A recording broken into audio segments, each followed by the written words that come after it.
ਸਤਨਾਮ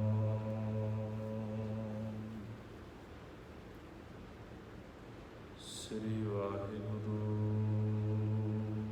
ਸਾਹਿਬ ਜੀ।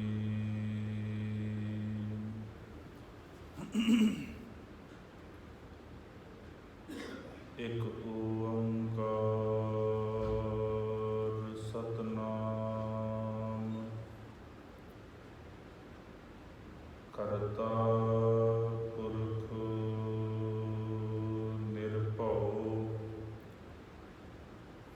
ਨਿਰਵੈਰ ਅਕਾਲ ਮੂਰਤ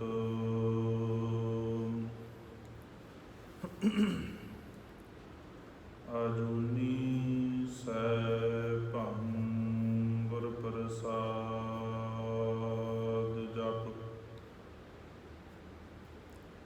ਆਦਿ ਸਚ ਜੁਗਾਦ ਸਚ ਹੈ ਵੀ ਸਚ ਨਾਨਕ ਹੋਸੀ ਵੀ ਸਚ।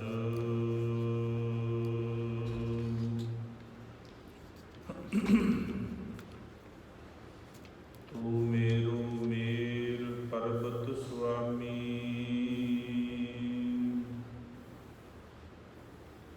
ਓਟ ਗਹੀ ਮੈਂ ਤੇਰੀ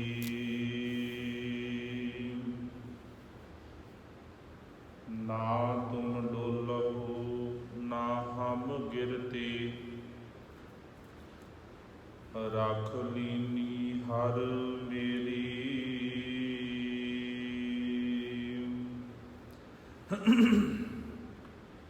ਨਾ ਤੁਮ ਡੋਲਹੁ ਨਾ ਹਮ ਗਿਰਤੇ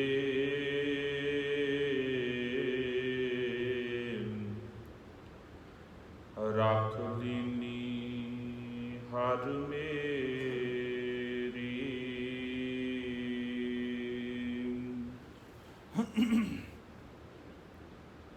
ਪਤਿਤ ਪਾਵਨ ਭਗਤ ਵਸ਼ਲ ਜੋਤੀ ਸਰੂਪ ਕਰੁਣਾ ਨਿਧਾਨ ਦੀਨਾ ਬੰਧੂ ਸਤਿਗੁਰੂ ਚਵਰ ਛਤਰ ਤਖਤ ਦੇ ਮਾਲਕ ਜੁਗੋ ਜੁਗ ਅਟਲ ਸਤਿਗੁਰੂ ਸਾਹਿਬ ਸ੍ਰੀ ਗੁਰੂ ਗ੍ਰੰਥ ਸਾਹਿਬ ਜੀ ਦੀ ਪਾਵਨ ਪਵਿੱਤਰ ਹਜ਼ੂਰੀ ਅੰਦਰ ਜੁੜ ਬੈਠੀ ਗੁਰੂ ਰੂਪ ਗੁਰੂ ਖਾਲਸਾ ਸਾਧ ਸੰਗਤ ਜੀਓ ਗੁਰ ਫਤਿਹ ਪ੍ਰਵਾਨ ਕਰੋ। ਸਮੁੱਚੀ ਸੰਗਤ ਆਖੋ ਜੀ ਵਾਹਿਗੁਰੂ ਜੀ ਕਾ ਖਾਲਸਾ ਵਾਹਿਗੁਰੂ ਜੀ ਕੀ ਫਤਿਹ। ਸਤਿਗੁਰੂ ਪਾਤਸ਼ਾਹ ਜੀ ਨੇ ਅਪਾਰ ਬਖਸ਼ਿਸ਼ ਰਹਿਮਤ ਕਰਨਾ ਕੀਤੀ ਹੈ। ਜੋ ਨਿਤਾ ਪ੍ਰਤੀ ਮੀਰੀ ਪੀਰੀ ਦੇ ਮਾਲਕ ਸਤਿਗੁਰੂ ਧੰਨ ਸ੍ਰੀ ਗੁਰੂ ਹਰਗੋਬਿੰਦ ਸਾਹਿਬ ਸੱਚੇ ਪਾਤਸ਼ਾਹ ਜੀ ਮਹਾਰਾਜ ਤਿਨਾਂ ਦੇ ਪਾਵਨ ਪਵਿੱਤਰ ਅਸਥਾਨਾਂ ਤੇ ਅੰਮ੍ਰਿਤ ਵੇਲੇ ਦੇ ਦੀਵਾਨਾਂ ਦੀਆਂ ਹਾਜ਼ਰੀਆਂ ਭਰ ਰਹੇ ਹਾਂ। ਹਜ਼ੂਰ ਨੇ ਅਪਾਰ ਬਖਸ਼ਿਸ਼ ਰਹਿਮਤ ਕਰਨਾ ਕੀਤੀ ਹੈ।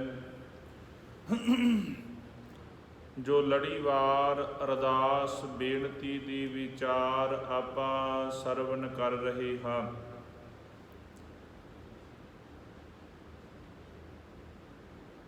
ਪਿਛਲੀ ਵਿਚਾਰ ਅੰਦਰ ਆਪਾਂ ਸਰਵਣ ਕਰਨਾ ਕੀਤਾ ਹੈ। ਜੋ ਸਿੱਖ ਅਰਦਾਸ ਦੇ ਵਿੱਚ ਗੁਰੂ ਦੇ ਚਰਨਾਂ ਦੇ ਵਿੱਚ ਖਲੋ ਕੇ ਸਤ ਦਾਨ ਗੁਰੂ ਤੋਂ ਮੰਗਦਾ ਹੈ, ਉਹਨਾਂ ਵਿੱਚ ਸਭ ਤੋਂ ਪਹਿਲਾਂ ਸਿੱਖੀ ਦਾਨ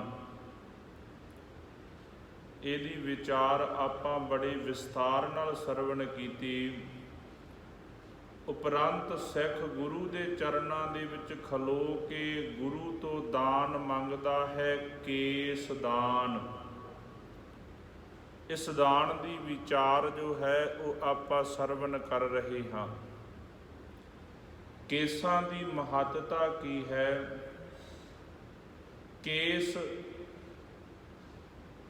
ਸਤਿਗੁਰੂ ਧੰਨ ਗੁਰੂ ਕਲਗੀਧਰ ਪਾਤਸ਼ਾਹ ਜੀ ਮਹਾਰਾਜ ਦੀਨ ਦੁਨੀਆ ਦੇ ਮਾਲਕ ਦਾਤਾ ਜੀ ਨੇ ਜਦੋਂ 1699 ਦੀ ਵਿਸਾਖੀ ਨੂੰ ਖੰਡੇ ਦੀ ਪੌਲ ਤਿਆਰ ਕੀਤੀ ਹੈ ਤਾਂ ਉਸ ਵਕਤ ਸਾਹਿਬ ਨੇ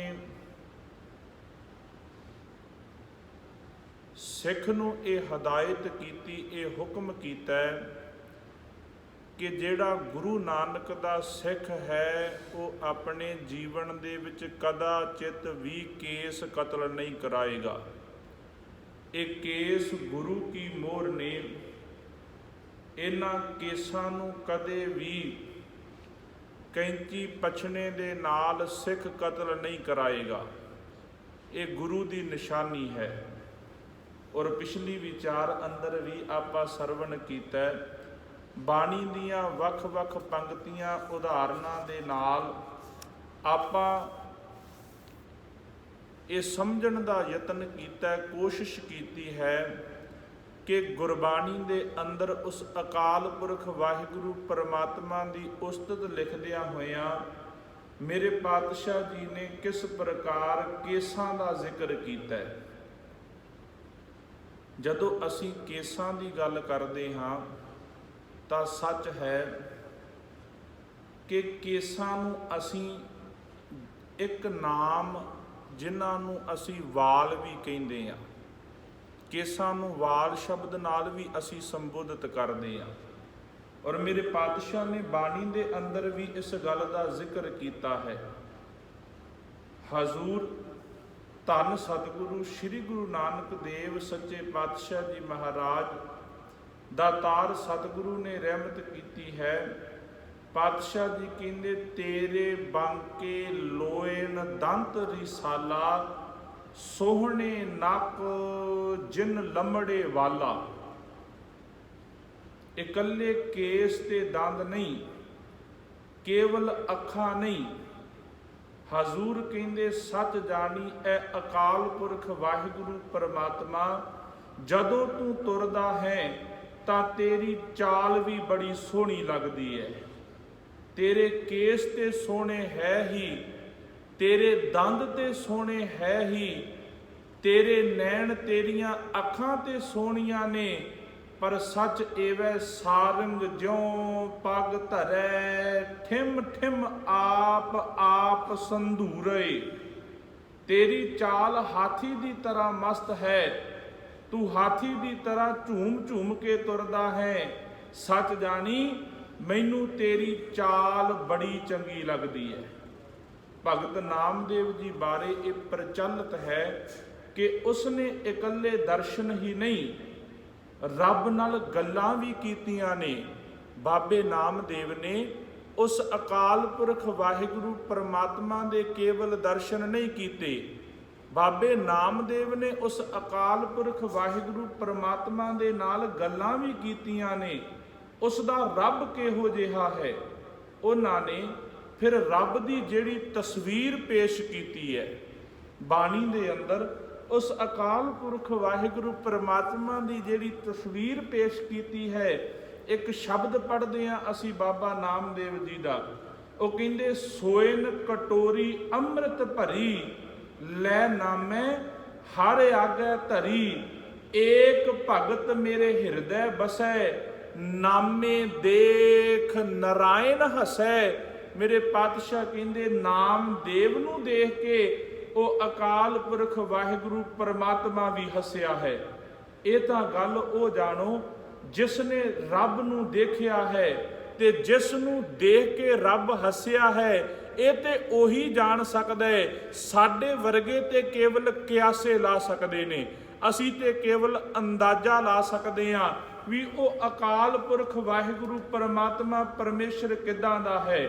ਹਜ਼ੂਰ ਕਹਿੰਦੇ ਦੂਧ ਪਿਆਏ ਭਗਤ ਘਰ ਗਿਆ, ਨਾਮੇ ਹਰ ਕਾ ਦਰਸ਼ਨ ਭਇਆ। ਕਹਿੰਦੇ ਸੱਚ ਜਾਣੀ ਜਦੋਂ ਦਰਸ਼ਨ ਕੀਤੇ ਤਾਂ ਉਹਨਾਂ ਨੂੰ ਪੁੱਛਿਆ, ਬਾਬੇ ਨਾਮਦੇਵ ਨੂੰ ਪੁੱਛਿਆ, ਤੁਹਾਡਾ ਰੱਬ ਕਿਹੋ ਜਿਹਾ ਹੈ? ਉਹ ਵਾਹਿਗੁਰੂ ਪਰਮੇਸ਼ਰ ਪਰਮਾਤਮਾ ਜਿਹਦੇ ਤੁਸੀਂ ਦੀਦਾਰ ਕੀਤੇ ਨੇ, ਉਹ ਅਕਾਲ ਪੁਰਖ ਵਾਹਿਗੁਰੂ ਪਰਮਾਤਮਾ ਕਿੱਦਾਂ ਦਾ ਹੈ? ਤੇ ਬਾਬਾ ਨਾਮਦੇਵ ਜੀ ਕਹਿਣ ਲੱਗੇ, ਕਹਿੰਦੇ ਉਹ ਕੇਸਾਂ ਵਾਲਾ ਹੈ। ਉਹਨਾਂ ਫਿਰ ਅਰਦਾਸ ਕੀਤੀ, ਲੋਭ ਲਹਿਰ ਅਤ ਨੀਚਰ ਬਾਜੈ, ਕਾਇਆ ਡੂਬੈ ਕੇਸਵਾ, ਸੰਸਾਰ ਸਮੁੰਦੇ ਤਾਰ ਗੋਬਿੰਦੇ, ਤਾਰ ਲੈ ਬਾਪ ਬੀਠਲਾ। ਕਹਿੰਦੇ ਇਹ ਵਾਹਿਗੁਰੂ, ਇਹ ਪਰਮਾਤਮਾ ਪਰਮੇਸ਼ਰ ਤੇਰੇ ਕੇਸ ਬੜੇ ਚੰਗੇ ਨੇ। ਭਗਤ ਜੀ ਨੇ ਇੱਕ ਹੋਰ ਸ਼ਬਦ ਵਰਤਿਆ, ਕਹਿਣ ਲੱਗੇ ਜਿਸ ਦਿਨ ਰੱਬ ਨਾਲ ਗੱਲ ਕੀਤੀ ਤਾਂ ਇੱਕ ਸ਼ਬਦ ਪਿਆ ਸੀ ਕੰਨਾਂ 'ਚ। ਉਹ ਸ਼ਬਦ ਕੀ ਸੀ? ਤੁਰਕ ਨਾ ਚਾ ਭ੍ਰਮੀਆਂ ਚਾ, ਕੇਸਵਾ ਬਚੌਨੀ ਅਈਏ ਮਈਏ ਏਕ ਆਣ ਜੀਓ।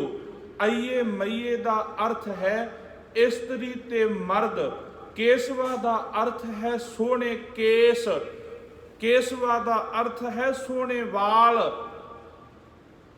ਕਹਿਣ ਲੱਗੇ ਜਿਸ ਦੇ ਕੇਸ ਬੜੇ ਸੋਹਣੇ ਨੇ, ਜਿਸ ਦੇ ਵਾਲ ਅਤੀ ਸੁੰਦਰ ਨੇ, ਬਾਬਾ ਨਾਮਦੇਵ ਜੀ ਕਹਿੰਦੇ ਉਹ ਹਰ ਮਰਦ ਤੇ ਹਰ ਇਸਤਰੀ ਵਿੱਚ ਬੋਲਦਾ ਪਿਆ ਹੈ। ਕੇਵਲ ਗੁਰੂ ਨਾਨਕ ਸਾਹਿਬ ਨੇ ਨਹੀਂ ਕਿਹਾ ਕਿ ਲੰਮੜੇ ਵਾਲਾ, ਕੇਵਲ ਗੁਰੂ ਨਾਨਕ ਨੇ ਕੇਸਾਂ ਦੀ ਗੱਲ ਨਹੀਂ ਕੀਤੀ।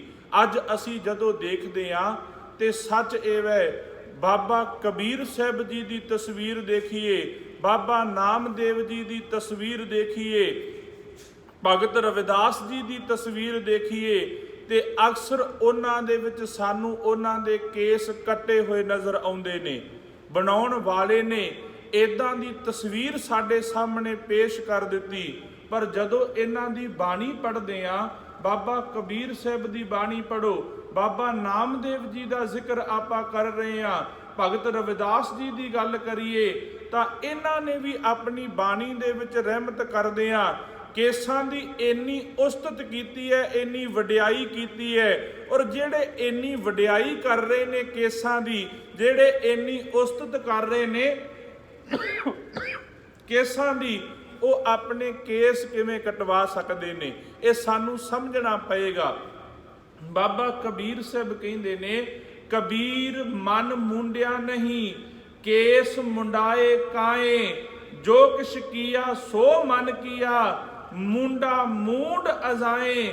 ਬਾਬਾ ਕਬੀਰ ਸਾਹਿਬ ਕਹਿੰਦੇ, ਕਬੀਰ ਕੇਸੋ ਕੇਸੋ ਕੂਕੀਐ, ਨਾ ਸੋਈਐ ਆਸਾਰ, ਰਾਤ ਦਿਵਸ ਕੇ ਕੂਕਨੇ, ਕਬਹੂ ਕੇ ਸੁਣੇ ਪੁਕਾਰ।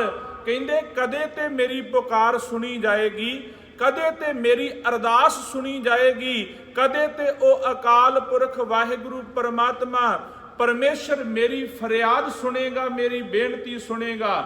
ਜਿਸ ਦਿਨ ਭਾਈ ਮਰਦਾਨੇ ਨੇ ਗੁਰੂ ਨਾਨਕ ਤੋਂ ਉਪਦੇਸ਼ ਮੰਗਿਆ ਤਾਂ ਸ਼ਹੀਦ ਭਾਈ ਮਣੀ ਸਿੰਘ ਜੀ ਲਿਖਦੇ ਨੇ, ਕਹਿੰਦੇ ਗੁਰੂ ਨਾਨਕ ਨੇ 3 ਗੱਲਾਂ ਕਹੀਆਂ ਸਨ ਭਾਈ ਮਰਦਾਨੇ ਨੂੰ। ਜਿਸ ਦਿਨ ਭਾਈ ਮਰਦਾਨਾ ਗੁਰੂ ਨਾਨਕ ਤੋਂ ਉਪਦੇਸ਼ ਮੰਗਦਾ ਹੈ, ਸਤਿਗੁਰੂ ਮੇਰੇ ਤੇ ਰਹਿਮਤ ਕਰੋ, ਕਿਰਪਾ ਕਰੋ, ਮੈਨੂੰ ਵੀ ਉਪਦੇਸ਼ ਬਖਸ਼ੋ, ਤੇ ਮੇਰੇ ਗੁਰੂ ਨਾਨਕ ਸਾਹਿਬ ਨੇ ਭਾਈ ਮਰਦਾਨੇ ਨੂੰ 3 ਗੱਲਾਂ ਕਹੀਆਂ। ਉਹਨਾਂ ਵਿੱਚ ਸਭ ਤੋਂ ਪਹਿਲਾ ਬਚਨ ਭਾਈ ਮਰਦਾਨੇ ਨੂੰ ਗੁਰੂ ਨਾਨਕ ਨੇ ਆਖਿਆ ਸੀ, ਮਰਦਾਨਿਆ ਜਿਤਨਾ ਸਮਾਂ ਜ਼ਿੰਦਗੀ ਰਹੇਗੀ, ਜਿਤਨਾ ਸਮਾਂ ਸਵਾਸਾਂ ਦੀ ਪੂੰਜੀ ਹੈ, ਚੇਤੇ ਰੱਖੀ ਆਪਣੇ ਤਨ ਦੇ ਕੇਸ ਕਦੀ ਕਤਲ ਨਹੀਂ ਕਰਵਾਉਣੇ, ਭਾਵ ਆਪਣੇ ਕੇਸ ਕਦੀ ਕਟਵਾਈ ਨਾ। ਦੂਜਾ ਬਚਨ ਕੀਤਾ, ਕਹਿੰਦੇ ਪਹਿਰ ਰਾਤ ਉੱਠ ਕੇ ਸਤਨਾਮ ਦਾ ਅਭਿਆਸ ਕਰਨਾ ਹੈ, ਸਿਮਰਨ ਕਰਨਾ ਹੈ। ਤੇ ਤੀਜਾ ਬਚਨ ਗੁਰੂ ਨਾਨਕ ਨੇ ਕਿਹਾ ਸੀ ਕਿ ਤੇਰੇ ਘਰ ਵਿੱਚੋਂ ਕਦੀ ਵੀ ਕੋਈ ਅਤਿਥੀ ਭਾਵ ਮਹਿਮਾਨ ਭੁੱਖਾ ਨਹੀਂ ਜਾਣਾ ਚਾਹੀਦਾ। ਕਦੇ ਵੀ ਕੋਈ ਵੀ ਆਵੇ ਉਹ ਭੁੱਖਾ ਨਹੀਂ ਜਾਣਾ ਚਾਹੀਦਾ। ਇਹ 3 ਬਚਨ ਆਖੇ ਤੇ ਬਾਬੇ ਰਵਿਦਾਸ ਨੇ ਨਾਲ ਪੱਤ ਦੀ ਵੀ ਗੱਲ ਕੀਤੀ ਹੈ। ਕੇਸਾਂ ਦੇ ਨਾਲ ਨਾਲ ਪੱਤ ਦੀ ਗੱਲ ਕੀਤੀ ਹੈ। ਉਹਨਾਂ ਦੇ ਸ਼ਬਦ ਅਸੀਂ ਪੜ੍ਹਦੇ ਹਾਂ। ਉਹ ਕਹਿੰਦੇ ਬੰਕੇ ਬਾਲ ਪਾਗ ਸਿਰ ਡੇਰੀ, ਇਹੋ ਤਨ ਹੋਏਗੋ ਭਸਮ ਕੀ ਢੇਰੀ। ਕਹਿੰਦੇ ਭਗਤਾਂ ਦੇ ਵੇਲੇ ਵੀ ਸਿਆਣੇ ਬੰਦੇ ਜਿਹੜੇ ਸਨ, ਰੱਬ ਦੀ ਕਰਨੀ ਵਾਲੇ, ਉਹ ਕੇਸ ਅਸਲ ਵਿੱਚ ਸੱਚ ਜਾਣੋ ਗਿਆਨਵਾਨ ਦੀ ਨਿਸ਼ਾਨੀ ਹੁੰਦੇ ਸਨ। ਪੁਰਾਤਨ ਸਮੇਂ ਅੰਦਰ ਗਿਆਨਵਾਨ ਦੀ ਨਿਸ਼ਾਨੀ ਜਿਹੜੀ ਸੀ ਨਾ, ਉਹ ਕੇਸਾਂ ਤੋਂ ਮਿਲਦੀ ਸੀ। ਭਾਵ ਜਿਹੜਾ ਗਿਆਨਵਾਨ ਹੁੰਦਾ ਸੀ ਉਹ ਕਦੀ ਕੇਸ ਨਹੀਂ ਸੀ ਕਤਲ ਕਰਵਾਉਂਦਾ, ਉਹ ਕਦੀ ਕੇਸ ਨਹੀਂ ਸੀ ਕਟਵਾਉਂਦਾ। ਹੁਣ ਕਿਸੇ ਨੂੰ ਕਹੀਏ ਕਿ ਕੇਸ ਰੱਖ ਲਓ, ਸੱਚ ਹੈ ਆਪਾਂ ਪਿਛਲੇ ਵਿਚਾਰ ਅੰਦਰ ਵੀ ਸਰਵਨ ਕੀਤਾ ਸੀ, ਜਦੋਂ ਕੇਸਾਂ ਦੀ ਗੱਲ ਕਰਦੇ ਆ ਤੇ ਸਾਡੇ ਲੋਕ ਅਕਸਰ ਟਿਚਰਾਂ ਕਰਨ ਲੱਗ ਪੈਂਦੇ ਨੇ, ਸਾਡੇ ਲੋਕ ਅਕਸਰ ਮਖੌਲ ਕਰਨ ਲੱਗ ਪੈਂਦੇ ਨੇ। ਔਰ ਸੱਚ ਹੈ ਇਹਨਾਂ ਕੇਸਾਂ ਦੀ ਬਾਬਤ, ਇਸ ਸਰਦਾਰੀ ਦੀ ਬਾਬਤ ਬਹੁਤ ਕੁਰਬਾਨੀਆਂ, ਬੜੇ ਤਨ ਬੜੇ ਸੀਸ ਲੱਗੇ ਨੇ। ਸਿੱਖੋ, ਗੁਰੂ ਕਲਗੀਧਰ ਪਾਤਸ਼ਾਹ ਜੀ ਮਹਾਰਾਜ ਨੇ ਸਾਨੂੰ ਇਹ ਅਣਮੁੱਲੀ ਦਾਤ ਬਖਸ਼ੀ ਹੈ। ਔਰ ਕਿਸੇ ਸਿੱਖ ਨੇ ਸਵਾਲ ਕੀਤਾ ਸੀ ਗੁਰੂ ਕਲਗੀਧਰ ਪਾਤਸ਼ਾਹ ਨੂੰ ਕਿ ਇਹ ਸਤਿਗੁਰੂ ਤੁਹਾਨੂੰ ਸਭ ਤੋਂ ਪਿਆਰਾ ਕੀ ਲੱਗਦਾ ਹੈ? ਕਿਹੜੀ ਚੀਜ਼ ਹੈ ਜਿਹੜੀ ਗੁਰੂ ਗੋਬਿੰਦ ਸਿੰਘ ਨੂੰ ਸਭ ਤੋਂ ਪਿਆਰੀ ਲੱਗਦੀ ਹੈ? ਕਿਸੇ ਸਿੱਖ ਨੇ, ਕਿਸੇ ਜਗਿਆਸੂ ਨੇ ਸਵਾਲ ਕੀਤਾ ਤੇ ਮੇਰੇ ਗੁਰੂ ਕਲਗੀਧਰ ਪਾਤਸ਼ਾਹ ਨੇ ਉੱਤਰ ਦਿੱਤਾ ਸੀ ਕਿ ਸਿੱਖੋ, ਜੇ ਗੁਰੂ ਨਾਨਕ ਦੇ ਘਰ ਅੰਦਰ ਸਭ ਤੋਂ ਪਿਆਰੀ ਕੋਈ ਚੀਜ਼ ਹੈ ਤੇ ਉਹ ਕੇਸ ਨੇ। ਇਹ ਕੇਸ ਗੁਰੂ ਕੀ ਮੋਹਰ ਹੈ। ਇਹ ਕੇਸ ਜਿਹੜੇ ਨੇ ਇਹ ਗੁਰੂ ਕੀ ਮੋਹਰ ਨੇ। ਇਹਨਾਂ ਨੂੰ ਗੁਰੂ ਸਭ ਤੋਂ ਜ਼ਿਆਦਾ ਪਿਆਰ ਕਰਦਾ ਹੈ। ਗੁਰੂ ਕਲਗੀਧਰ ਪਾਤਸ਼ਾਹ ਸਭ ਤੋਂ ਜ਼ਿਆਦਾ ਪਿਆਰ ਜਿਹੜਾ ਸੀ ਉਹ ਕੇਸਾਂ ਨੂੰ ਕਰਦੇ ਨੇ। ਹਜ਼ੂਰ ਧੰਨ ਗੁਰੂ ਕਲਗੀਧਰ ਪਾਤਸ਼ਾਹ ਨੇ ਇਦਾਂ ਹੀ ਸਾਨੂੰ ਨਹੀਂ ਆਖਿਆ ਕਿ ਸਿੱਖੋ, ਸਿਰ ਦੀ ਚੋਟੀ ਤੋਂ ਲੈ ਕੇ ਪੈਰ ਦੇ ਅੰਗੂਠੇ ਤੱਕ ਕਦੀ ਵੀ ਪਤਿਤ ਨਹੀਂ ਹੋਣਾ, ਕੇਸਾਂ ਦੀ ਬੇਅਦਬੀ ਨਹੀਂ ਕਰਨੀ। ਜਿਹੜਾ ਸਿੱਖ ਹੈ ਉਹ ਗੁਰੂ ਕੇ ਬਚਨਾਂ ਨੂੰ ਕਮਾਉਂਦਾ ਹੈ। ਕਈ ਵਾਰੀ ਅਸੀਂ ਕਹਿੰਦੇ ਆ ਕੇਸ ਕਿਉਂ ਰੱਖੇ ਨੇ? ਸੱਚ ਜਾਣੋ, ਕੇਸ ਕੇਵਲ ਸਿੱਖ ਦੀ ਨਿਸ਼ਾਨੀ ਹੁਣ ਤੋਂ ਨਹੀਂ ਹੈ। ਰੱਬ ਨੇ ਮਨੁੱਖ ਦੀ ਨਿਸ਼ਾਨੀ ਕੇਸ ਬਣਾਏ ਨੇ। ਅਸੀਂ ਰੱਬ ਦੀ ਦਿੱਤੀ ਦਾਤ ਨੂੰ ਪਰਤ ਪਰਤ ਕੇ ਖੰਡਨ ਕੀਤਾ ਹੈ। ਮੇਰੇ ਸਤਿਗੁਰੂ ਨੇ ਜਦੋਂ ਕਾਬਲ ਦੀ ਸੰਗਤ ਨੂੰ ਹੁਕਮਨਾਮਾ ਲਿਖਿਆ ਸੀ ਤਾਂ ਇਹ ਸ਼ਬਦ ਕਹੇ ਸਨ ਕਿ ਕੇਸ ਸਾਡੀ ਅਮਾਨਤ ਨੇ। ਸ਼ਬਦ ਕਿਹਾ ਸੀ ਕੇਸ ਸਾਡੀ ਮੋਹਰ ਨੇ। ਖੰਡੇ ਦੀ ਪੌਲ ਲੈਣੀ ਪੰਜਾਂ ਕੋਲੋਂ, ਜਿਹੜਾ ਮੋਹਰ ਦੇ ਕੇ ਜਾਏ ਉਸ ਦੇ ਮੋਹਰ ਦੇ ਅੱਖਰਾਂ ਨੂੰ ਤੋੜਨਾ ਨਹੀਂ ਚਾਹੀਦਾ। ਕੋਈ ਸਾਨੂੰ ਨਿਸ਼ਾਨੀ ਦੇ ਕੇ ਜਾਏ, ਕੋਈ ਸਾਨੂੰ ਮੋਹਰ ਦੇ ਕੇ ਜਾਏ, ਕੋਈ ਸਾਨੂੰ ਮੋਹਰ ਅਮਾਨਤ ਦੇ ਰੂਪ ਦੇ ਵਿੱਚ ਦੇ ਕੇ ਜਾਏ ਤੇ ਮੇਰੇ ਪਾਤਸ਼ਾਹ ਕਹਿੰਦੇ ਉਸ ਮੋਹਰ ਦੇ ਅੱਖਰਾਂ ਨੂੰ ਤੋੜਨਾ ਨਹੀਂ ਚਾਹੀਦਾ, ਕਿਉਂਕਿ ਉਹ ਮੋਹਰ ਕਿਸੇ ਦੀ ਅਮਾਨਤ ਹੈ। ਇਹ ਮੋਹਰ ਗੁਰੂ ਕਲਗੀਧਰ ਪਾਤਸ਼ਾਹ ਜੀ ਦੀ ਅਮਾਨਤ ਹੈ, ਜਿਹੜੀ ਸਾਡੇ ਸੀਸ ਤੇ ਮੁਖ ਤੇ ਸੌਂਦੀ ਹੈ। ਇਹ ਕੇਸ ਗੁਰੂ ਕਲਗੀਧਰ ਪਾਤਸ਼ਾਹ ਜੀ ਦੀ ਮੋਹਰ ਹੈ, ਨਿਸ਼ਾਨੀ ਹੈ, ਜਿਹੜਾ ਗੁਰੂ ਸਾਨੂੰ ਦੇ ਕੇ ਗਿਆ ਹੈ। ਔਰ ਸੱਚ ਹੈ ਸਿੱਖੋ, ਇਹ ਕੇਸ ਗੁਰੂ ਕੀ ਮੋਹਰ ਨੇ। ਇਸ ਮੋਹਰ ਦੇ ਅੱਖਰਾਂ ਨੂੰ ਕਦੇ ਤੋੜੋ ਨਾ। ਗੁਰੂ ਕਲਗੀਧਰ ਨੂੰ ਕਦਾਚਿਤ ਚੰਗਾ ਨਹੀਂ ਲੱਗੇਗਾ। ਗੁਰੂ ਕਲਗੀਧਰ ਪਾਤਸ਼ਾਹ ਨੂੰ ਕਦੇ ਪ੍ਰਵਾਨ ਨਹੀਂ ਹੋਵੇਗਾ ਜੇ ਕੋਈ ਮੋਹਰ ਦੇ ਕੇ ਜਾਵੇ ਤੇ ਉਸ ਮੋਹਰ ਦੇ ਅੱਖਰਾਂ ਨੂੰ ਤੋੜਨਾ ਨਹੀਂ ਚਾਹੀਦਾ। ਇੱਕ ਸਵਾਲ ਹੋਰ ਉੱਠਦਾ ਹੈ, ਅਸੀਂ ਕਹਿੰਦੇ ਆ ਕਿ ਇਸ ਦਾ ਕੀ ਅਰਥ ਹੈ? ਪ੍ਰੋਫੈਸਰ ਪੂਰਨ ਸਿੰਘ ਜੀ ਪਿਛਲੇ ਸਾਲ ਇੱਕ ਕਿਤਾਬ ਲਿਖੀ ਖਾਲਸੇ ਦੇ ਆਦਰਸ਼।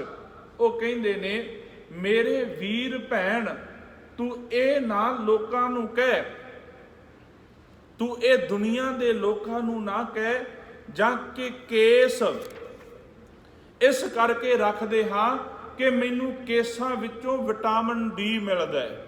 ਕਈ ਵਾਰ ਅਸੀਂ ਅੱਜ ਦੇ ਯੁੱਗ ਦੇ ਵਿੱਚ ਜਦੋਂ ਵੀ ਗੱਲ ਕਰਦੇ ਆ ਨਾ क्योंकि अज दा युग जिहड़ा वो साइंस के मुताबिक ज़्यादा चलदा है। अज सानू इदां लगदा भी साइंस ने बड़ी तरक्की कर ली है और असी साइंस के मगर लग के, मैं कहना साइंस ते अज कहती है भी केस रखिया विटामिन डी मिलता है, ते मेरे सतगुरु ने ते अज तो 500 साल पहला सानू हदायत ही ये कर दी भी सिखा तेरी सिक्खी केसां ते सुआसां संग निभनी चाहिदी है। अपनी सिक्खी नूं केसां सुआसां संग निभाई। ये ना कह भी केसां दे विचों मैनूं ताकत मिलदी है। कहंदे ये टोला जिहड़ा है ना, जिहड़ा इदां दा प्रचार करदा, ये टोला कमलियां दा तुरिया फिरदा है। कहण लगे केस क्यों रखने ने, विटामिन डी दी रोज गोली खा लवांगे भी केस जरूर रखने ने, जे विटामिन डी की लोड़ है तो फिर विटामिन डी की गोली खा लवांगे, केसां की की लोड़ है? बिल्कुल नहीं। केस विटामिन करके नहीं, तू एक गल चेते रख ले, मेरे गुरु का हुक्म है, बस मैं अपने गुरु के हुक्म नूं पालन लई केस रखने ने। मैं ते अपने गुरु की रजा, गुरु की आग्या दे विच रहण लई केस रखने ने। मैं किसी ताकत या किसी विटामिन दे लई केस नहीं रखने।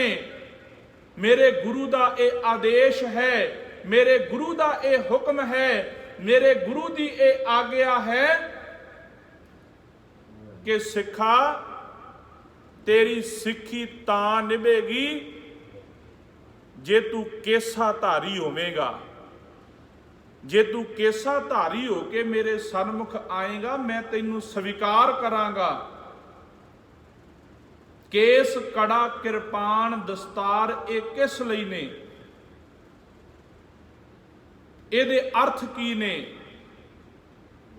असी सिर्फ ये जानते हैं कि हिंदुस्तान की ये सभ्यता कि जदों पति दे पिछे लग के इस्त्री लावां लै लवे तां उन्हां दा सभ्याचार है कि लावां तो बाद पति उसके केसां विच उसकी मांग विच संधूर भरदा है। ये हिंदुस्तान की सभ्यता है। ये सनातन मत दे विच आउंदा है, उन्हां दे धर्म दे विच आउंदा है, उन्हां दा ये रिवाज कह लो, उन्हां दी ये रीत कह लो। की अर्थ करांगे कि संधूर ने विटामिन दिता, उस संधूर नूं भरिया कि वो सुहागण बन गई, उसनूं ताकत मिल गई? बिल्कुल नहीं। कहण लगे पति ने संधूर दी चुटकी लई ते उस दे चीर विच संधूर भर दिता। उस दिन तो बाद ये प्रतीक हो गया कि ये सुहागण है, इस दे सिर दा साईं जिउंदा है। कहंदा है मैनू कोई पता नहीं कि केसां दे अर्थ की ने, बस मैनू इन्ना पता है कि गुरु गोबिंद सिंह सच्चे पातशाह जिस दिन तेरे घरों अमृत दी दात लई सी, पंजां विच तू वरतिया सी, एक औरत पति दे लड़ लगे, उस दे केसां विच संधूर पाया जांदा है, वो सुहागण है। ते जदों मैं झुकिया सी तू मैनू 5 ककार दिते, सच जानी मैं ककार तेरे सुहाग दी निशानी साभ के तुरिया फिरदा है। दुनिया दे लोकां ने पति पत्नी दा धर्म परपक्क करन वास्ते केसां विच संधूर पाया। सच है दाता, मैं तेरे नक्शे कदमां ते चलण वास्ते, तेरियां कईयां गल्लां दे उपर पहरा देण वास्ते, तेरे पाए पूरनियां ते चलण वास्ते, तेरे बनाए धर्म दे विच परपक्क रहण वास्ते, दृढ़ रहण वास्ते अपने केसां दे विच अमृत दी दात पवाई है। ते दाता मैं ये दात जिहड़ी अपने केसां दे विच पवाई है, मैं इस दात नूं सदीव काल तक निभावांगा। ये प्रण है गुरु दे नाल। केस गुरु की मोहर है, केस गुरु की निशानी है। सच है सिखा, गुरु कलगीधर पातशाह जी दे नाल प्रण कीता तू, ਤੇ ਯਾਦ ਰੱਖੀ ਗੁਰੂ ਦੇ ਚਰਨਾਂ ਦੇ ਵਿੱਚ ਅਰਜ਼ੋਈ ਕਰੀ, ਗੁਰੂ ਦੇ ਚਰਨਾਂ ਦੇ ਵਿੱਚ ਬੇਨਤੀ ਕਰੀ, ਗੁਰੂ ਦੇ ਚਰਨਾਂ ਦੇ ਵਿੱਚ ਫਰਿਆਦ ਕਰੀ ਸਿੱਖਾ ਕਿ ਗੁਰੂ ਰਹਿਮਤ ਕਰੇ, ਤੇਰੀ ਸਿੱਖੀ ਕੇਸਾਂ ਤੇ ਸਵਾਸਾਂ ਸੰਗ ਨਾ ਵਜਾਏ। ਜਦੋਂ ਗੁਰੂ ਹਰਿ ਰਾਏ ਸਾਹਿਬ ਹਕੀਕਤ ਰਾਏ ਧਰਮੀ ਦੇ ਦਾਦੇ ਨੰਦ ਲਾਲ ਨੂੰ ਉਪਦੇਸ਼ ਦਿੰਦੇ ਨੇ ਤਾਂ ਉਸ ਨੂੰ 3 ਗੱਲਾਂ ਕਹਿੰਦੇ ਨੇ। ਪਹਿਲੀ ਗੱਲ ਕਿ ਕੇਸ ਨਹੀਂ ਕਟਾਉਣੇ, ਦੂਜਾ ਸ਼ਬਦ ਕਹਿੰਦੇ ਤੰਬਾਕੂ ਦਾ ਸੇਵਨ ਨਹੀਂ ਕਰਨਾ, ਤੀਜਾ ਸ਼ਬਦ ਵਰਤਦੇ ਸਿਰ ਦੇ ਉੱਪਰ ਸੋਟੀ ਨਹੀਂ ਰੱਖਣੀ। ਗੁਰਮੁਖ ਹਜ਼ੂਰ ਨੇ ਹੁਕਮ ਕੀਤਾ ਤੇ ਸਿੱਖੀ ਸ਼ੁਰੂ ਹੀ ਹੁਕਮ ਤੋਂ ਹੁੰਦੀ ਹੈ, ਇਹ ਯਾਦ ਰੱਖਿਓ ਜੀ। ਗੁਰੂ ਦਾ ਹੁਕਮ, ਗੁਰੂ ਦਾ ਬਚਨ, ਜਿੱਥੇ ਵੀ ਉਪਦੇਸ਼ ਗੁਰੂ ਨਾਨਕ ਸਾਹਿਬ ਨੇ ਭਾਈ ਮਰਦਾਨੇ ਨੂੰ ਆਖਿਆ, ਗੁਰੂ ਹਰਿ ਰਾਏ ਸਾਹਿਬ ਨੇ ਭਾਈ ਨੰਦ ਲਾਲ ਨੂੰ ਆਖਿਆ ਵੀ ਕੇਸ ਨਹੀਂ ਕਟਾਉਣੇ, ਇਹ ਗੁਰੂ ਦਾ ਹੁਕਮ ਹੈ, ਇਹ ਗੁਰੂ ਦਾ ਆਦੇਸ਼ ਹੈ। ਤੇ ਯਾਦ ਰੱਖਿਓ ਸਿੱਖੀ ਦੀ ਆਰੰਭਤਾ ਹੁਕਮ ਤੋਂ ਹੁੰਦੀ ਹੈ। ਗੁਰੂ ਨਾਨਕ ਸਾਹਿਬ ਜੀ ਦੀ ਬਾਣੀ ਪੜ੍ਹਦੇ ਆ, ਜਪਜੀ ਸਾਹਿਬ ਅੰਦਰ ਮੇਰੇ ਪਾਤਸ਼ਾਹ ਨੇ ਆਰੰਭ ਦੇ ਵਿੱਚ ਆਖਿਆ, ਸਿੱਖਾ ਹੁਕਮ ਰਜਾਈ ਚੱਲਣਾ, ਨਾਨਕ ਲਿਖਿਆ ਨਾਲ। ਅਸੀਂ ਗੁਰੂ ਤੋਂ ਕੇਸ ਦਾਨ ਮੰਗਦੇ ਆ, ਪਰ ਉਹਨਾਂ ਕੇਸਾਂ ਦੀ ਕਦਰ ਨਹੀਂ ਜਾਣਦੇ। ਇਹ ਸਾਡੀ ਬਦਕਿਸਮਤੀ ਹੈ, ਸਾਡੀ ਤਰਾਸ਼ਦੀ ਹੈ। ਅਸੀਂ ਰੋਜ਼ ਅਰਦਾਸ ਦੇ ਵਿੱਚ ਸ਼ਾਮਲ ਹੁੰਨੇ ਆ, ਰੋਜ਼ ਅਰਦਾਸ ਦੇ ਵਿੱਚ ਖਲੋਨੇ ਆ, ਰੋਜ਼ ਅਰਦਾਸ ਦੇ ਵਿੱਚ ਜ਼ਿਕਰ ਹੁੰਦਾ, ਸਤਿਗੁਰੂ ਕਿਰਪਾ ਕਰਿਓ, ਸਿੱਖੀ ਦਾਨ, ਕੇਸ ਦਾਨ ਬਖਸ਼ਿਓ। ਮੰਗਦੇ ਆ, ਗੁਰੂ ਦਿੰਦਾ ਵੀ ਹੈ, ਪਰ ਸੱਚ ਹੈ ਸਾਨੂੰ ਕੇਸਾਂ ਦੀ ਕਦਰ ਨਹੀਂ ਪਤਾ ਵੀ ਕੀ ਕਦਰ ਹੈ। ਇੱਕ ਗੱਲ ਕਹੀ ਕਿ ਜੇ ਕੇਸ ਦਾਨ ਮੰਗੇ ਤਾਂ ਕੇਸਾਂ ਵਿੱਚ ਗੁਰੂ ਨੇ ਕੰਘਾ ਧਰਿਆ। ਕੇਸਾਂ ਦੀ ਕਦਰ ਕੇਵਲ ਉਹ ਜਾਣਦੇ ਨੇ। ਜਦੋਂ ਅਸੀਂ ਗੋਇੰਦਵਾਲ ਸਾਹਿਬ ਜਾਂਦੇ ਆ, ਕੀ ਗੁਰੂ ਅਮਰਦਾਸ ਜੀ 2 ਚੁਬਾਰੇ ਵਿੱਚ ਜਾ ਕੇ ਉਹਨਾਂ ਦੇ ਕੇਸਾਂ ਦੇ ਦਰਸ਼ਨ ਨਹੀਂ ਕਰਦੇ? ਜਦੋਂ ਗੋਇੰਦਵਾਲ ਸਾਹਿਬ ਜਾਈਏ, ਗੁਰੂ ਅਮਰਦਾਸ ਜੀ ਦੇ ਕੇਸਾਂ ਦੇ ਦਰਸ਼ਨ ਕਰਦੇ ਆ। ਜੇ ਕਿਤੇ ਕੇਸਾਂ ਦੀ ਕਦਰ ਜਾਣਨੀ ਹੈ ਤਾਂ ਪੁੱਛੋ ਕਦੀ ਪੀਰ ਬੁੱਧੂ ਸ਼ਾਹ ਨੂੰ, ਪੁੱਛੋ ਕਦੀ ਭਾਈ ਤਾਰੂ ਸਿੰਘ ਜੀ ਦੀ ਮਾਂ ਤੋਂ।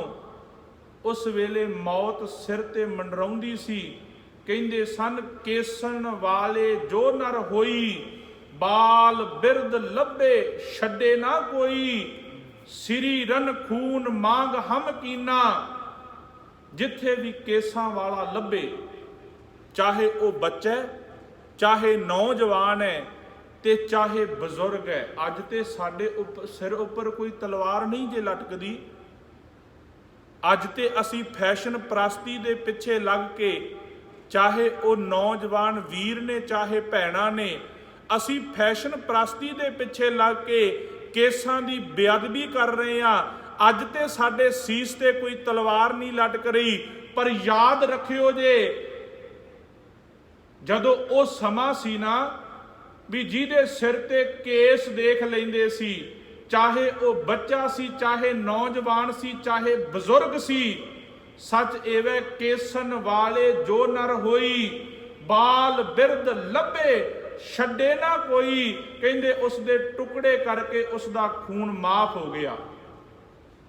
ਕੇਸਾਂ ਵਾਲੇ ਦੇ ਟੁਕੜੇ ਟੁਕੜੇ ਕਰ ਦਿਓ ਜਿੱਥੇ ਮਿਲਦਾ, ਚਾਹੇ ਬੱਚਾ, ਚਾਹੇ ਨੌਜਵਾਨ ਹੈ, ਚਾਹੇ ਬਜ਼ੁਰਗ ਹੈ। ਜਦੋਂ ਸਾਡੇ ਕੇਸ ਦੇਖ ਕੇ ਸਾਡੇ ਕਤਲ ਕੀਤੇ ਜਾਂਦੇ ਸੀ ਸਿੱਖੋ, ਕੇਸ ਤੇ ਅਸੀਂ ਉਦੋਂ ਕਤਲ ਨਹੀਂ ਕਰਾਏ, ਕੇਸਾਂ ਦੀ ਬੇਅਦਬੀ ਤੇ ਅਸੀਂ ਉਦੋਂ ਨਹੀਂ ਕੀਤੀ। ਅੱਜ ਤੇ ਸਾਡਾ ਜੀਵਨ ਹੀ ਬੜਾ ਸੁਖਾਲਾ ਹੈ। ਅੱਜ ਤੇ ਅਸੀਂ ਜ਼ਿੰਦਗੀ ਦੇ ਵਿੱਚ, ਜੀਵਨ ਦੇ ਵਿੱਚ ਬੜੇ ਸੁੱਖ ਭੋਗ ਰਹੇ ਹਾਂ, ਬੜੇ ਆਰਾਮ ਭੋਗ ਰਹੇ ਹਾਂ। ਅਸੀਂ ਤੇ ਉਦੋਂ ਗੁਰੂ ਦੇ ਹੁਕਮ ਤੋਂ ਬਾਹਰ ਨਹੀਂ ਗਏ ਜਦੋਂ ਸਾਡੇ ਕੇਸ ਦੇਖ ਕੇ ਸਾਡਾ ਕਤਲ ਕੀਤਾ ਜਾਂਦਾ ਸੀ, ਸਾਨੂੰ ਮਾਰਿਆ ਜਾਂਦਾ ਸੀ, ਸਾਡੇ ਸੀਸ ਦਾ ਮੁੱਲ 80-80 ਰੁਪਏ ਪਾਇਆ ਜਾਂਦਾ ਸੀ। ਅਸੀਂ ਤੇ ਉਦੋਂ ਬੇਅਦਬੀ ਨਹੀਂ ਕੀਤੀ ਸਿੱਖੀ ਦੀ। ਫਿਰ ਅੱਜ ਅਸੀਂ ਕਿੱਧਰ ਨੂੰ ਤੁਰ ਪਏ? ਅਖਵਾਉਂਦੇ ਅਸੀਂ ਸਿੱਖ ਹੀ ਹਾਂ ਵੀ ਅਸੀਂ ਗੁਰੂ ਨਾਨਕ ਦੇ ਸਿੱਖ ਹਾਂ, ਪਰ ਗੁਰੂ ਨਾਨਕ ਦੇ ਸਿੱਖ ਦੇ ਮੂੰਹ ਤੇ ਦਾੜਾ ਨਹੀਂ। ਗੁਰੂ ਨਾਨਕ ਦੇ ਸਿੱਖ ਦੇ ਸੀਸ ਦੇ ਉੱਪਰ ਕੇਸ ਨਹੀਂ, ਫਿਰ ਅਸੀਂ ਸਿੱਖ ਕਿਵੇਂ ਹੋਏ? ਸਿੱਖ ਤੇ ਉਹ ਹੈ ਜਿਹੜਾ ਗੁਰੂ ਦੇ ਹੁਕਮ ਦੇ ਵਿੱਚ ਹੈ, ਸਿੱਖ ਤੇ ਉਹ ਹੈ ਜਿਹੜਾ ਗੁਰੂ ਦੀ ਰਜ਼ਾ ਦੇ ਵਿੱਚ ਹੈ, ਸਿੱਖ ਤੇ ਉਹ ਹੈ ਜਿਹੜਾ ਗੁਰੂ ਦੇ ਕਹੇ ਤੋਂ ਕਦੇ ਬਾਹਰ ਨਹੀਂ ਜਾਂਦਾ, ਗੁਰੂ ਦੇ ਭਾਣੇ ਦੇ ਵਿੱਚ ਰਹਿੰਦਾ ਹੈ, ਜਿਹੜਾ ਗੁਰੂ ਦੇ ਹੁਕਮ ਨੂੰ ਸੱਤ ਬਚਨ ਕਹਿ ਕੇ ਮੰਨਦਾ। ਸਿੱਖ ਤੇ ਉਹ ਹੈ, ਤੇ ਜਿਹੜਾ ਗੁਰੂ ਦੇ ਬਚਨ ਦਾ ਇਨਕਾਰੀ ਹੈ, ਗੁਰੂ ਦੇ ਬਚਨ ਤੋਂ ਮੁਨਕਰ ਹੋ ਗਿਆ, ਉਹ ਸਿੱਖ ਕਿਵੇਂ ਹੋ ਸਕਦਾ ਹੈ? ਕਹਿੰਦੇ ਸੱਚ ਜਾਣੀ, ਜਦੋਂ ਕੇਸ ਦੇਖ ਕੇ ਸਾਡਾ ਕਤਲ ਕੀਤਾ ਜਾਂਦਾ ਸੀ ਨਾ, ਉਦੋਂ ਸਿੱਖਾਂ ਦਾਨ ਮੰਗਿਆ। ਕਹਿੰਦੇ ਇਹ ਦਾਤਾ ਮੌਤ ਪ੍ਰਵਾਨ ਹੈ, ਪਰ ਕਿਰਪਾ ਕਰੀ ਜਿਤਨਾ ਸਮਾਂ ਇਸ ਸਰੀਰ ਦੇ ਵਿੱਚ ਸਵਾਸ ਨੇ, ਮੇਰੇ ਤੇ ਰਹਿਮਤ ਕਰੀ, ਕਿਤੇ ਮੇਰੇ ਕੋਲੋਂ ਕੇਸਾਂ ਦੀ ਬੇਅਦਬੀ ਨਾ ਹੋ ਜਾਏ। ਮੇਰੇ ਤੇ ਕਿਰਪਾ ਕਰੀ, ਮੇਰੇ ਤੇ ਰਹਿਮਤ ਕਰੀ, ਜਿੰਨਾ ਸਮਾਂ ਇਸ ਸਰੀਰ ਦੇ ਵਿੱਚ ਜਿੰਦ ਹੈ, ਜਿਤਨਾ ਸਮਾਂ ਇਸ ਸਰੀਰ ਦੇ ਵਿੱਚ ਪ੍ਰਾਣ ਨੇ, ਕਿਰਪਾ ਕਰੀ ਮੇਰੇ ਤਨ ਤੋਂ ਕਿਤੇ ਇੱਕ ਰੋਮ ਵੀ ਅਲੱਗ ਨਾ ਹੋਣ ਦੇਈ, ਵੱਖ ਨਾ ਹੋਣ ਦੇਈ। ਅੱਜ ਤਾਂ ਕਿਸੇ ਦੇ ਸਿਰ ਤੇ ਕਿਰਪਾਨ ਨਹੀਂ ਰੱਖੀ, ਕੇਵਲ ਫੋਕੇ ਫੈਸ਼ਨ ਨੇ ਮੇਰੇ ਗੁਰੂ ਦੀ ਮੋਹਰ ਤੋਂ, ਮੇਰੇ ਗੁਰੂ ਦੀ ਨਿਸ਼ਾਨੀ ਤੋਂ ਸਾਨੂੰ ਦੂਰ ਕਰ ਦਿੱਤਾ। ਕੇਸ ਰਹਿਣੇ ਕਿੰਨੀ ਦੇਰ ਨੇ, ਕਿੰਨੇ ਕੁ ਅਸੀਂ ਸਰੀਰ ਨੂੰ ਚਮਕਾ ਚਮਕਾ ਕੇ ਰੱਖਾਂਗੇ। ਮੇਰੇ ਧੰਨ ਗੁਰੂ ਗ੍ਰੰਥ ਸਾਹਿਬ ਕਹਿੰਦੇ ਇੱਕ ਦਿਨ ਅਜਿਹਾ ਹੋਵੇਗਾ ਕਿ ਬਸ ਸਵਾਸ ਨਿਕਲਣ ਦੀ ਦੇਰ ਹੈ ਕਿ ਤੇ ਬਾਹਰ ਪਿਆ ਰਹਿਣ ਨਹੀਂ, 24 ਘੰਟਿਆਂ ਵਿੱਚ ਹੀ ਬਦਬੂ ਮਾਰਨ ਲੱਗ ਜਾਏਗਾ। ਕਾਹਦਾ ਮਾਣ ਕਰਦਾ?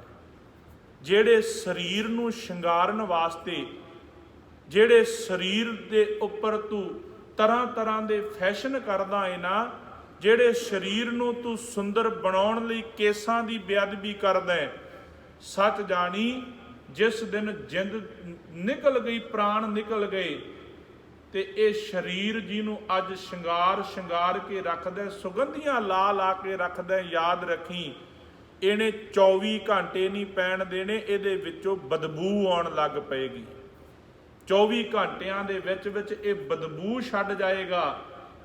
ਤੇ ਇਸ ਸਰੀਰ ਦੀ ਖਾਤਰ ਤੂੰ ਗੁਰੂ ਦੀ ਮੋਹਰ ਦੀ ਬੇਅਦਬੀ ਕਰਦਾ, ਇਸ ਸਰੀਰ ਨੂੰ ਸ਼ਿੰਗਾਰਨ ਦੀ ਖਾਤਰ ਫੋਕੇ ਫੈਸ਼ਨਾਂ ਦੇ ਵਿੱਚ ਲੱਗ ਕੇ ਤੂੰ ਗੁਰੂ ਕੀ ਮੋਹਰ ਕੇਸਾਂ ਦੀ ਬੇਅਦਬੀ ਕਰਦਾ। ਸਿੱਖਾ,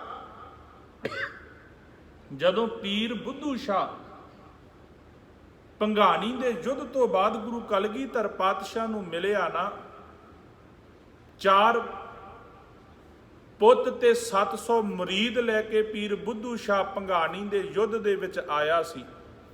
ਗੁਰੂ ਕਲਗੀਧਰ ਪਾਤਸ਼ਾਹ ਜੀ ਦੇ ਕੋਲ ਆਪਣੇ ਪੁੱਤਰਾਂ ਨੂੰ ਕੁਰਬਾਨ ਕਰਕੇ, ਆਪਣੇ ਮੁਰੀਦਾਂ ਨੂੰ ਕੁਰਬਾਨ ਕਰਕੇ ਜਦੋਂ ਗੁਰੂ ਕਲਗੀਧਰ ਪਾਤਸ਼ਾਹ ਜੀ ਦੇ ਕੋਲ ਆਇਆ ਭੰਗਾਣੀ ਯੁੱਧ ਫਤਿਹ ਤੋਂ ਬਾਅਦ, ਤੇ ਮੇਰੇ ਗੁਰੂ ਕਲਗੀਧਰ ਪਾਤਸ਼ਾਹ ਕੇਸਾਂ ਦੇ ਵਿੱਚ ਕੰਘਾ ਕਰ ਰਹੇ ਸੀ। ਇਤਿਹਾਸ ਕਹਿੰਦਾ ਗੁਰੂ ਕਲਗੀਧਰ ਪਾਤਸ਼ਾਹ ਕੇਸਾਂ ਦੇ ਵਿੱਚ ਕੰਘਾ ਕਰ ਰਹੇ ਸੀ, ਤੇ ਪੀਰ ਬੁੱਧੂ ਸ਼ਾਹ ਨੇ ਆ ਕੇ ਸਤਿਗੁਰਾਂ ਨੂੰ ਯੁੱਧ ਫਤਿਹ ਦੀਆਂ ਮੁਬਾਰਕਾਂ ਦਿੱਤੀਆਂ। ਹਾਲਾਂਕਿ ਪੁੱਤਰ ਸ਼ਹੀਦ ਹੋਏ ਨੇ ਮੈਦਾਨੇ ਜੰਗ ਦੇ ਵਿੱਚ, ਮੁਰੀਦ ਸ਼ਹੀਦ ਹੋਏ ਨੇ ਮੈਦਾਨੇ ਜੰਗ ਦੇ ਵਿੱਚ, ਪਰ ਮੁਬਾਰਕਾਂ ਦਿੱਤੀਆਂ ਸਤਿਗੁਰੂ ਆਪ ਜੀ ਨੂੰ ਮੁਬਾਰਕਾਂ ਨੇ, ਭੰਗਾਣੀ ਦਾ ਯੁੱਧ ਫਤਿਹ ਹੋਇਆ ਏ। ਤੇ ਗੁਰੂ ਕਲਗੀਧਰ ਪਾਤਸ਼ਾਹ ਮੁਸਕਰਾਏ ਨੇ, ਆਖਿਆ ਪੀਰ ਜੀ ਅਸੀਂ ਬੜੇ ਪ੍ਰਸੰਨ ਆ, ਮੰਗੋ ਜੋ ਕੁਝ ਮੰਗਣਾ ਚਾਹੁੰਦੇ ਹੋ। ਪੀਰ ਬੁੱਧੂ ਸ਼ਾਹ ਨੂੰ ਆਖਿਆ ਮੰਗੋ ਜੋ ਕੁਝ ਮੰਗਣਾ ਚਾਹੁੰਦੇ ਹੋ। ਪੀਰ ਬੁੱਧੂ ਸ਼ਾਹ ਨੇ ਦੋਨੋਂ ਹੱਥ ਜੋੜੇ, ਆਖਿਆ ਸਤਿਗੁਰੂ ਕਿਰਪਾ ਕਰੀ, ਚਰਨ ਕਮਲਾਂ ਦੀ ਪ੍ਰੀਤ ਬਖਸ਼ ਦੇਈ। ਸਤਿਗੁਰੂ ਨੇ ਦੂਸਰਾ ਬਚਨ ਕੀਤਾ। ਪੀਰ ਬੁੱਧੂ ਸ਼ਾਹ ਨੇ ਫਿਰ ਆਖਿਆ ਸਤਿਗੁਰੂ ਕਿਰਪਾ ਕਰਿਓ ਜੇ ਆਪਣੇ ਚਰਨਾਂ ਦੀ ਪ੍ਰੀਤ ਬਖਸ਼ਿਓ। ਜਦੋਂ ਤੀਜੀ ਵਾਰ ਆਖਿਆ ਗੁਰੂ ਕਲਗੀਧਰ ਪਾਤਸ਼ਾਹ ਨੇ, ਪੀਰ ਜੀ ਅਸੀਂ ਬੜੇ ਪ੍ਰਸੰਨ ਹਾਂ, ਤੁਸੀਂ ਮੰਗੋ ਜੋ ਕੁਝ ਮੰਗਣਾ ਚਾਹੁੰਦੇ ਹੋ। ਤੇ ਪੀਰ ਬੁੱਧੂ ਸ਼ਾਹ ਨੇ ਦੋਨੋਂ ਹੱਥ ਜੋੜੇ ਤੇ ਮੰਗਿਆ ਕੀ? ਕਹਿਣ ਲੱਗਾ ਸਤਿਗੁਰੂ ਕਿਰਪਾ ਕਰ, ਜੇ ਇੰਨਾ ਹੀ ਤਰੁੱਠਾ ਹੈ ਨਾ, ਜੇ ਇੰਨਾ ਹੀ ਪ੍ਰਸੰਨ ਹੋਇਆ ਏ, ਮੇਰੇ ਤੇ ਕਿਰਪਾ ਕਰ। ਆ ਕੰਘਾ ਜਿਹੜਾ ਤੂੰ ਕੇਸਾਂ ਦੇ ਵਿੱਚ ਕਰ ਰਿਹਾ ਹੈ ਨਾ, ਇਹ ਕੰਘਾ ਸਮੇਤ ਕੇਸਾਂ ਦੇ ਮੈਨੂੰ ਬਖਸ਼ ਦੇ। ਆਪਣੇ ਪੁੱਤਰਾਂ ਦੀ ਕੁਰਬਾਨੀ ਦੇਣ ਤੋਂ ਬਾਅਦ, ਆਪਣੇ ਮੁਰੀਦਾਂ ਦੀ ਕੁਰਬਾਨੀ ਦੇਣ ਤੋਂ ਬਾਅਦ, ਗੁਰੂ ਦੀ ਪ੍ਰਸੰਨਤਾ ਲੈਣ ਤੋਂ ਬਾਅਦ ਪੀਰ ਬੁੱਧੂ ਸ਼ਾਹ ਨੇ ਮੰਗਿਆ ਕਿ ਸਮੇਤ ਕੇਸਾਂ ਦੇ ਕਹਿੰਦੇ ਆ ਕੰਘਾ ਮੈਨੂੰ ਬਖਸ਼ ਦੇ। ਕਿੰਨੀ ਕੁ ਕੀਮਤ ਹੋਵੇਗੀ ਉਹਨਾਂ ਕੇਸਾਂ ਦੀ, ਕਿੰਨੀ ਕੁ ਕੀਮਤ ਹੋਵੇਗੀ ਉਸ ਕੰਘੇ ਦੀ ਜਿਹੜਾ ਗੁਰੂ ਕਲਗੀਧਰ ਪਾਤਸ਼ਾਹ ਨੇ ਪੀਰ ਬੁੱਧੂ ਸ਼ਾਹ ਨੂੰ ਬਖਸ਼ਿਆ, ਤੇ ਕਿੰਨੀ ਕੁ ਕੀਮਤ ਹੋਵੇਗੀ। ਅੰਦਾਜ਼ਾ ਤੇ ਲਾ ਕੇ ਦੇਖੀਏ ਨਾ ਵੀ ਆਪਣੇ ਪੁੱਤਰਾਂ ਦਾ ਬਲੀਦਾਨ ਦੇ ਕੇ ਪੀਰ ਬੁੱਧੂ ਸ਼ਾਹ ਕੁਝ ਵੀ ਮੰਗ ਸਕਦਾ ਸੀ ਗੁਰੂ ਕਲਗੀਧਰ ਪਾਤਸ਼ਾਹ ਤੋਂ। ਉਹ ਦੀਨ ਦੁਨੀਆ ਦਾ ਮਾਲਕ ਸੀ, ਇਸ ਲੋਕ ਤੇ ਪਰਲੋਕ ਦਾ ਮਾਲਕ ਸੀ। ਪੀਰ ਬੁੱਧੂ ਸ਼ਾਹ ਤ੍ਰਿਲੋਕੀ ਦਾ ਰਾਜ ਮੰਗ ਸਕਦਾ ਸੀ, ਪਰ ਮੰਗਿਆ ਨਹੀਂ। ਕਹਿੰਦਾ ਮੈਨੂੰ ਕੇਸਾਂ ਸਮੇਤ ਇਹ ਕੰਘਾ ਦੇ ਦੇ। ਦੇਖੋ ਉਹਦੇ ਸ਼ਬਦ ਕਿੰਨੇ ਕੁ ਚੰਗੇ ਨੇ। ਬਾਣੀ ਵਿੱਚ ਦਾੜੇ ਦਾ ਜ਼ਿਕਰ ਵੀ ਹੋਇਆ, ਕੇਸਾਂ ਦਾ ਜ਼ਿਕਰ ਵੀ ਹੋਇਆ। ਬਾਣੀ ਵਿੱਚ ਹਜ਼ੂਰ ਨੇ ਜ਼ਿਕਰ ਕੀਤਾ ਸੱਚੀ ਤੇ ਝੂਠੀ ਦਾੜੀ ਦਾ। ਸੇ ਦਾੜੀਆਂ ਸੱਚੀਆਂ ਜੇ ਗੁਰ ਚਰਨੀ ਲਗਨ। ਹਰ ਇੱਕ ਸਵਾਲ ਦਾ ਜਵਾਬ ਸਾਨੂੰ ਬਾਣੀ ਦੇ ਵਿੱਚੋਂ ਮਿਲ ਜਾਂਦਾ ਹੈ। ਹਰ ਇੱਕ ਗੱਲ ਜਿਹੜੀ ਹੈ ਨਾ, ਹਰ ਇੱਕ ਤਰਕ ਦਾ ਜਵਾਬ ਬਾਣੀ ਦੇ ਵਿੱਚ ਹੈ। ਪਰ ਸੱਚ ਤੇ ਇਹ ਹੈ ਕਿ ਅਸੀਂ ਬਾਣੀ ਪੜ੍ਹਦੇ ਜ਼ਰੂਰ ਹਾਂ, ਪਰ ਬਾਣੀ ਨੂੰ ਅਸੀਂ ਵਿਚਾਰਦੇ ਨਹੀਂ, ਸਮਝਣ ਦਾ ਯਤਨ ਨਹੀਂ ਕਰਦੇ। ਗੁਰੂ ਸਾਡੇ ਸਭਨਾਂ ਤੇ ਰਹਿਮਤ ਕਰਨ, ਸਾਨੂੰ ਗੁਰਬਾਣੀ ਦੀ ਪ੍ਰੀਤ, ਬਾਣੀ ਬਾਣੇ ਦੀ ਦਾਤ ਬਖਸ਼ਿਸ਼ ਕਰਨ। ਸਾਨੂੰ ਵੀ ਗੁਰੂ ਦੇ ਕੋਲੋਂ ਦਾਤਾਂ ਮੰਗਣ ਦੀ ਜਾਂਚ ਆ ਜਾਏ। ਗੁਰੂ ਸਾਡੇ ਸਭਨਾਂ ਤੇ ਰਹਿਮਤ ਕਰੇ, ਸਾਨੂੰ ਦਰੋਂ ਘਰੋਂ ਗੁਰਸਿੱਖੀ ਜੀਵਨ ਨਾਮ ਦੀ ਦਾਤ ਬਖਸ਼ਿਸ਼ ਕਰਨ। ਔਰ ਯਤਨ ਕਰਿਆ ਕਰੋ ਜੋ ਅਸੀਂ ਗੁਰੂ ਤੋਂ ਮੰਗਦੇ ਹਾਂ ਉਹ ਰਹਿਮਤ ਕਰੇ ਸਤਿਗੁਰੂ, ਸਾਨੂੰ ਇਹ ਤੇ ਕਿਰਪਾ ਕਰੇ। ਉਹਨਾਂ ਦਾਤਾਂ ਨੂੰ ਸਾਂਭਣ ਦਾ ਵੀ ਸਾਨੂੰ ਸਤਿਗੁਰੂ ਜੀ ਸੁਭਾਅ ਬਖਸ਼ਿਸ਼ ਕਰੇ। ਜਿਹੜੀਆਂ ਦਾਤਾਂ ਮਿਲਦੀਆਂ ਨੇ, ਕੇਸਾਂ ਦੀ ਕਦਰ ਕਰਨੀ ਸਾਨੂੰ ਆ ਜਾਏ। ਅਸੀਂ ਗੁਰੂ ਚਰਨਾਂ ਵਿੱਚ ਅਰਦਾਸ ਕਰੀਏ, ਫਰਿਆਦ ਕਰੀਏ, ਸਤਿਗੁਰੂ ਰਹਿਮਤ ਕਰੀ, ਸਾਡੀ ਸਿੱਖੀ ਵੀ ਕੇਸਾਂ ਤੇ ਸੁਆਸਾਂ ਸੰਗ ਨਿਭ ਜਾਵੇ। ਗੁਰੂ ਸਾਡੇ ਤੇ ਰਹਿਮਤ ਕਰੇ, ਕਿਰਪਾ ਕਰੇ, ਸਾਨੂੰ ਸਾਰਿਆਂ ਨੂੰ ਗੁਰਸਿੱਖੀ ਜੀਵਨ ਨਾਮ ਦੀ ਦਾਤ ਬਖਸ਼ਿਸ਼ ਕਰਨ। ਆਨੰਦ ਸਾਹਿਬ ਜੀ ਦੇ ਜਾਪ ਉਪਰੰਤ ਗੁਰੂ ਚਰਨਾਂ ਵਿੱਚ ਅਰਦਾਸ ਬੇਨਤੀ ਆਪਾਂ ਕਰੀਏ। ਰਾਮ ਕਲੀ ਮਹੱਲਾ ਤੀਜਾ। ਆਨੰਦ ਇੱਕ ਓੰਕਾਰ ਸਤਿਗੁਰ ਪ੍ਰਸਾਦ। ਆਨੰਦ ਭਇਆ ਮੇਰੀ ਮਾਏ, ਸਤਿਗੁਰੂ ਮੈਂ ਪਾਇਆ। ਸਤਿਗੁਰ ਤਾ ਪਾਇਆ ਸਹਿਜ ਸੇਤੀ, ਮਨ ਵਜੀਆ ਵਾਧਾਈਆ। ਰਾਗ ਰਤਨ ਪਰਿਵਾਰ ਪਰਿਆ, ਸ਼ਬਦ ਗਾਵਣ ਆਈਆ। ਸ਼ਬਦੂਤਾ ਗਾਵਹੁ ਹਰੀ ਕੇਰਾ, ਮਨ ਜਿਨੀ ਵਸਾਇਆ। ਕਹਿ ਨਾਨਕ ਆਨੰਦ ਹੁਆ, ਸਤਿਗੁਰੂ ਮੈਂ ਪਾਇਆ। ਏ ਮਨ ਮੇਰੇ ਆ ਤੂੰ ਸਦਾ ਰਹੋ ਹਰ ਨਾਲੇ, ਹਰ ਨਾਲ ਰਹੋ ਤੂੰ ਮਨ ਮੇਰੇ। ਦੁਖ ਸਭ ਵਿਸਾਰਨਾ, ਅੰਗੀਕਾਰਿਓ ਕਰੇ ਤੇਰਾ ਕਾਰਜ ਸਭ ਸਵਾਰਨਾ। ਸਭਨਾ ਗੱਲਾਂ ਸਮਰੱਥ ਸੁਆਮੀ, ਸੋ ਕਿਆ ਮਨੋ ਵਿਸਾਰੇ। ਕਹਿ ਨਾਨਕ ਮਨ ਮੇਰੇ ਸਦਾ ਰਹੋ ਹਰ ਨਾਲੇ। ਸਾਚੇ ਸਾਹਿਬਾ ਕਿਆ ਨਾਹੀ ਕਰ ਤੇਰੇ, ਕਰਤਾ ਤੇਰਾ ਸਭ ਕਿਛ ਹੈ। ਜਿਸ ਦੇਹ ਸੋ ਪਾਵਈ, ਸਦਾ ਸਿਫਤ ਸਲਾਹ ਤੇਰੀ, ਨਾਮ ਮਨ ਵਸਾਵਈ।